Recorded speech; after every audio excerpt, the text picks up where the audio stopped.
Yeah, sectional 16. Evansville Wrights ranked number 8. They're hosting Northview, and Jasper ranked number 12, hosting Owen Valley. Those two in the same bracket. Two-horse race here. You look at Jasper. Tony Aarons has done a nice job. His son has done an outstanding job running their offense. I think they're the team there. But Wrights, of course, make no mistake about it, they haven't really missed a beat. They're going to be ready to play and defend their state championship. Coming up, the 5A pairings, and you're listening to the Indiana High School Football Sectional Pairing Show on the IHSAA Methodist Sports Championship Network, brought to you by Indiana Tobacco Cessation and Prevention. And to quit smoking, call 1-800-QUIT-NOW. We'll be back after this. Everyone, we now go to the 5A pairings. Let's head to the northern part of the state. Sectional number 1, the area that claims Paul Condry as a resident. Sectional 1, Crown Point at Merrillville. Lake Central travels to Munster. Michigan City at number 8, Chesterton. Chesterton beat Michigan City 33-21 back on the 5th of September. And Portage at number 7, Valparaiso will host Portage coming up on Friday night. Sectional number 2, Elkhart Memorial at LaPorte. Goshen at South Bend Adams. Elkhart Central will travel to Penn. And South Bend Riley will be at Mishawaka. Sectional number 3, Fort Wayne Northrop at Fort Wayne Southside. Huntington North at Warsaw. Homestead at number 4, Snyder. And Fort Wayne Northside at Carroll. And sectional number 4, Kokomo travels to Anderson Highland. McCutcheon is at Harrison. Lafayette Jefferson on the road to Anderson. And Noblesville gets a chance to play at the defending champions and number 1 ranked Carmel Greyhounds. Paul, let's go to the region. Sectional number 1. How about Portage, Valpo, bottom half of the bracket? You're going to find out, talk about a barometer for a game. They play Friday and then turn around and play each other 2 weeks later. Yeah, that's my broadcast on Friday on Regional Radio Sport. This is a meat grinder. This is the Duneland Conference Open. You throw in a very, very impressive Munster team into that whole dynamic. I tell you what, Chesterton, and maybe one of the neat stories, John Snyder's got this team. They've gone back to the option. Aaron Knight's done a great job of putting that team together. Austin Arledge, Clark Musson, Ryan Sherry at Portage, outstanding players there. Lance Lemaire and Marcus Shrewsbury at Crown Point, some great players on that team. Valparaiso, I tell you what, Eric Jackson, Kevin Pyatt, Michael Perkins, some guys can get out. I think you look at DeLapo McCarthy at Maryville. Joe Gill, Aaron Estrada from Munster, and a Michigan City team with Harmon and Scully. I know these guys like the back of my hands, and I'm looking at this. Crown Point Maryville is a great matchup. I've done this game for years. Munster, I tell you what, Munster, they got a battle of former coach and former player there. That's always an interesting dynamic, but I think you look at the bottom, you have the three, but you have Chesterton and Valparaiso right now trying to push themselves ahead of the field in Sectional 1. Tell you what, 2-point ball game between Valpo and Chesterton, and I believe it was week 3 or week 4, somewhere in that vicinity. Tell you what, I think that could be a potential excellent second-round matchup. I tell you, you got a coin, Coach? Let's flip it. This is great football up in the region. Sectional number 2, pretty balanced. Memorial 4-3, Penn uncharacteristically at 4-3, Mishawaka at 5-2. So those are it. It could be the classic 3-horse race, if you will. Well, I tell you what, I'm going to take Secretariat, and the Secretariat lives in is in Osceola, Indiana, and Corey Yeoman and his staff have done a great job. Look at the teams that they've lost to. They lost to Valparaiso, they lost to Ben Davis, lost to Brother Rice. And I tell you what, they are very, very good. Make no mistake about it. At 4-3, they are still the team to beat there. And in my opinion, this is a 1-horse race, and the only team that can beat the Penn Kingsmen is the Penn Kingsmen. I've gone about 5 minutes without mentioning balance, so let me go to sectional number 3. Snyder ranked number 3. They're hosting Homestead. Homestead comes in at 6-1. Warsaw's 5-2. Huntington North 5-2. So you look at Huntington North at Warsaw, both teams at 5-2. As I mentioned, Homestead 6-1.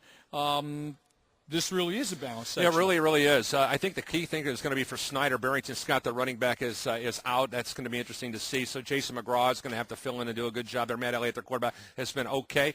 Homestead, I think, is an interesting situation. You got Lovell Loft at 16 touchdowns. It's kind of been running back by committee for their football team. But in Fort Wayne Northside, I think is an interesting dynamic here. You look at Ty Tubbs, Tyler Hauenstein, some really good players. And when it's all said and done, I think that you look at what Russ Isaacs and his staff has done. Snyder, perennial one of the top teams. It's their sectional to win.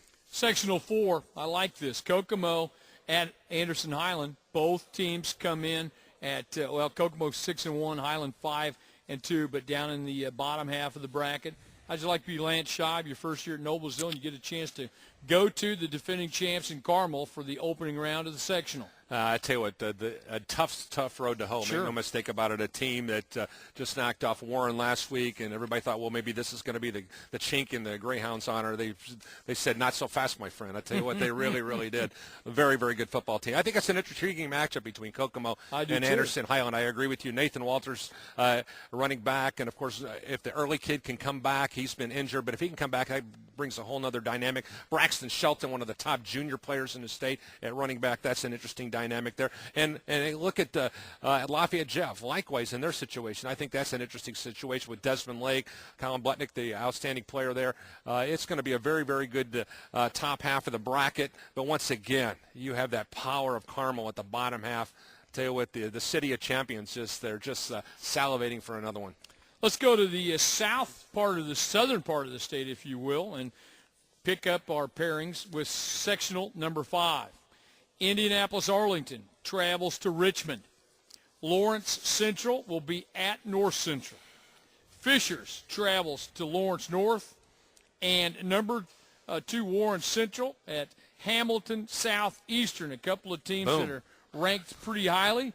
Not a bad start, if you will, in sectional number 5. Sectional number 6, Avon. The Orioles will be at Indianapolis Arsenal Tech.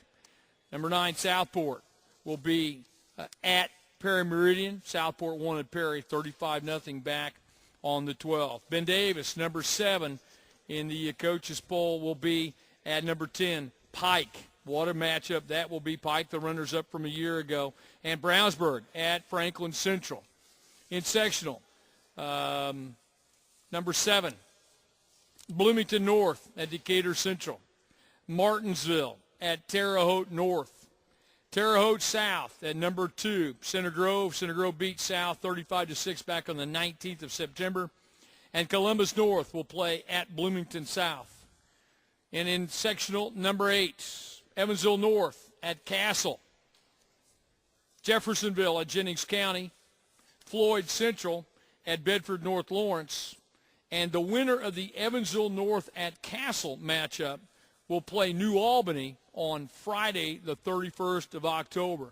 Paul, sectional number 5. Pretty balanced. It's a situation where your attention immediately is drawn to the Warren Central, Hamilton Southeastern matchup in the bottom half of the bracket. Power on power. I love this sectional. You've got great athletes. You've got Cheeseborough and Eric Williams, a dynamic duo at Warren Central. Matt Ripp, the outstanding player at Hamilton Southeastern, along with Jordan Hoffman there. That's a great matchup in the bottom there. You can't ask for anything better than that. Tell you what, the team to look on the horizon for is Tyler Carroll and Alex Hines, the kids at Fishers. They have done a really neat job there. Top half of the bracket, Lawrence Central. Tell you what, a great story for Jason West, bringing in former Triton Central coach Coach Robertson has done a great job there getting them ready to go. They got a very, very good situation running back by committee. Herring, Roberson, Saunders, some guys who can play the game. And that's been a really neat dynamic this year in 2008 has been the emergence of Warren Central. And, of course, when you look at this one, two great teams playing in the bottom half of the bracket, and then a Fishers-Lawrence North winner. Tell you what, whoever wins Sectional 5, once they get there, it should be a very, very interesting final.